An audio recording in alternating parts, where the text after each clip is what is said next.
पूर्व विधायक राजेंद्र राणा ने प्रदेश में चल रहे सोलर पावर प्रोजेक्ट की कार्यप्रणाली पर सवाल खड़े किए हैं।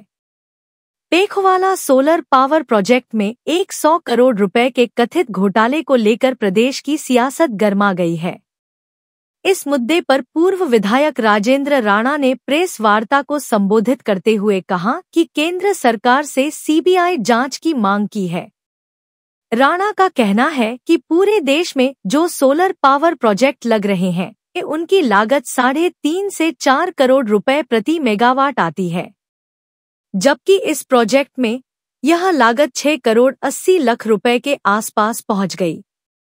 इस लिहाज से देखा जाए तो 32 मेगावाट के इस प्रोजेक्ट की कीमत 120 करोड़ से अधिक नहीं आनी चाहिए थी, लेकिन यहां 220 करोड़ रुपए आ गई, जो अपने आप में एक घोटाला भी है और एक बहुत बड़ा रहस्य भी। उत्तर प्रदेश में जो सोलर पावर प्रोजेक्ट है पेखुवाल, उसको लेकर मैंने बहुत सारी चीजें कही हैं। एक तो पहली बात है कि इस प्रोजेक्ट की जो कॉस्टिंग है वो 120 करोड़ आनी चाहिए थी, 220 करोड़ आई। इसका मतलब है कि सीधा 100 करोड़ रुपए का घोटाला हुआ है। दूसरी बात है कि पूरे देश में जब पावर प्रोजेक्ट्स जो है, सोलर पावर प्रोजेक्ट्स जो है, उनकी कॉस्टिंग 3.5 से 4 करोड़ रुपया पर मेगावाट आ रही है, तो इस प्रोजेक्ट की जो कॉस्टिंग आई है वो 6 करोड़ 80 लाख रुपए आई है। इसका मतलब कि जो कॉस्टिंग 120 करोड़ में ये 32 मेगावाट का प्रोजेक्ट जो लगना चाहिए था, ये प्रोजेक्ट पहुंच गया 220 करोड़ रुपया। तो इसका मतलब 100 करोड़ रुपए का इस मामले इस प्रोजेक्ट में गोलमाल हुआ है। दूसरा, जब इन्होंने सारी चीजें तय कर ली, जब डीपीआरटीआई प्रोजेक्ट बनाया गया, किसी एक कंपनी को फायदा पहुंचाने के लिए बीच में क्या गोलमाल हो रहा है, तो सब की सब चीजें इन्वेस्टिगेशन में निकल के आएंगी। हम मांग कर रहे हैं कि इसकी जो जांच है वो सीबीआई से करे। कोई प्रदेश की एजेंसियां इसकी जांच नहीं कर पाएंगी, क्योंकि उसमें बहुत सारे सरकार में बैठे लोग हैं या अधिकारी हैं, बहुत सारे लोग इन्वॉल्व हैं। इसके लिए रेगुलेटरी कमीशन के लिए हिमाचल प्रदेश पावर कॉर्पोरेशन ने जो है वो जाके जो अप्रोच किया कि हमारी जो बिजली है वो 4 रुपए 94 पैसे खरीदी जाए, और रेगुलेटरी कमीशन ने कहा कि नहीं, हम 2 रुपए 90 पैसे से ज्यादा खरीद नहीं सकते हैं, क्योंकि हिमाचल प्रदेश में 2 रुपए 52 पैसे प्रति यूनिट जो है वो मार्केट में रेट में बिजली मिल रही है। तो ये जो प्रोजेक्ट है ये सारी जिंदगी भी लगे रहेंगे तो भी इस प्रोजेक्ट की कॉस्टिंग पूरी नहीं होगी। दूसरा, इसमें मैंने कहा कि जब भी कोई बड़ा प्रोजेक्ट लगाया जाता है तो उसके लिए कोई फाइनेंस करवाया जाता है, उसको किसी बैंक से पैसा लिया जाता है, किसी दूसरी एजेंसी से पैसा लिया जाता है। इन्होंने तो जो ओडी लिमिट थी उसी से पैसा जो है उसकी पेमेंट कर दी। इसका मतलब है कि बहुत कुछ इसमें गड़बड़ है। और इसके अलावा कैग ने भी रिपोर्ट दी है कि भाई आपने फाइनेंस ही नहीं कराया, तो इस सारी की सारी चीजें निकली। जहां तक इस प्रोजेक्ट में एक्सटेंशन वाला विषय है कि इसको 7 बार जो है जो छोटी छोटी एक्सटेंशन दी गई, जबकि प्रोजेक्ट की जो एग्रीमेंट है उसमें लिखा है कि अगर ये लेट होता है प्रोजेक्ट तो 0.5% जो है टोटल कॉस्ट जो प्रोजेक्ट की है उसका जो है पर डे इनको जो है पेनल्टी लगेगी, जो कि 1 हफ्ते की 1 करोड़ रुपए बनती है। तो 153 दिन का इनको जो एक्सटेंशन देने के लिए प्रपोजल बनाई जा रही थी और बिमल नेगी को प्रेशराइज किया जा रहा था, प्रोसीडिंग में उनसे डलवाया गया, जो कि बीओडी ने रिजेक्ट कर दिया 12 मार्च को। तो 153 दिन का एक्सटेंशन का मतलब है कि उस पार्टी को 22 करोड़ रुपए का फायदा पहुंचाने का जो है वो सरकार प्रयास कर रही थी। तो इसमें बहुत सारी गुत्थियां हैं, बहुत सारी चीजें हैं और बहुत सारा बड़ा घोटाला है। तो ये 100 करोड़ रुपए का सीधा सीधा घोटाला है। हम मांग कर रहे हैं इस चीज को जो सीबीआई से जांच हो, और जो सरकार में बैठे चाहे मंत्री हैं चाहे कोई दूसरे लोग हैं उनके, वो कह रहे हैं कि बिमल नेगी जी का कोई लेना देना नहीं है।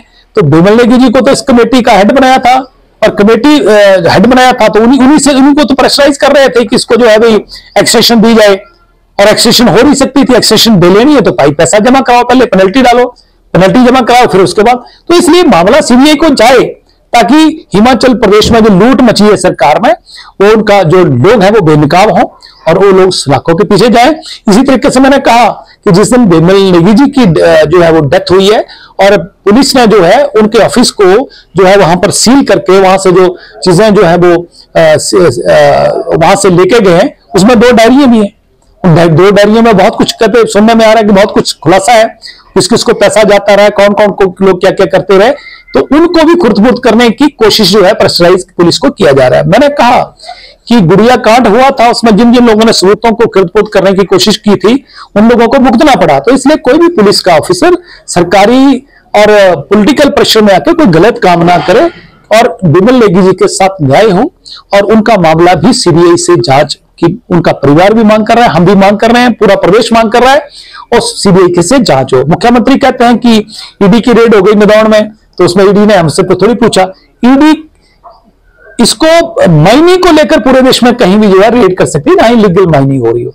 जहां तक इस मामले का प्रश्न है, जब तक प्रदेश सरकार इसको सीबीआई को रिकमेंड नहीं करेगी या माननीय उच्च न्यायालय आदेश नहीं करेंगे, तब तक सीबीआई को मामला कैसे जा सकता है।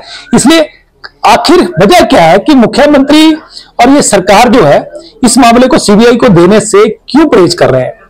और एक और बड़ा मामला आ गया सामने कि जो एक डायरेक्टर है इनकी, जो हाई कोर्ट में बेल नहीं हुई, इंटरम बेल नहीं हुई और जाके सुप्रीम कोर्ट में बेल हुई, तो क्या कारण रहे सरकार बताए कि इतना 80 लोगों की इनके पास जो एजी में फौज है, एक भी व्यक्ति वहां पर सरकार की तरफ से पेश नहीं हुआ, किसी भी व्यक्ति ने उस व्यक्ति की बेल को अपोज नहीं किया और बिना किसी सरकार के किसी व्यक्ति के सरकारी वकील के ना खड़ा होने की वजह से उनको इंटरम बेल मिली। तो इसका मतलब कि सरकार जो है कुछ अधिकारियों को बचाने के लिए शेल्टर दे रही है, इससे बड़ा और क्या सबूत चाहिए।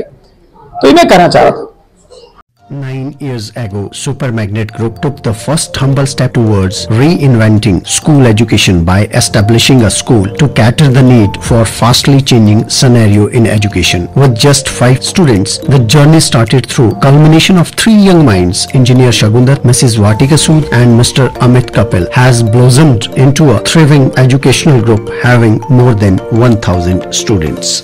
At Super Magnet, we believe that our learners, they are not only children, but they are young adults and they are growing at a very fast rate. We are introducing AI as a part of our curriculum. Super Magnet has helped me to develop my collaboration skills, learning skills and refined set of abilities.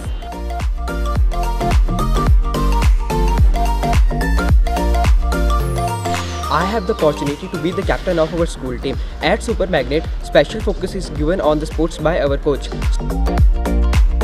We are creating the environment that will help and encourage our students who think out of the box. We are developing the learning techniques that will help our students to be the change makers and the leaders in the society. It's not just a school, but a family to all of us.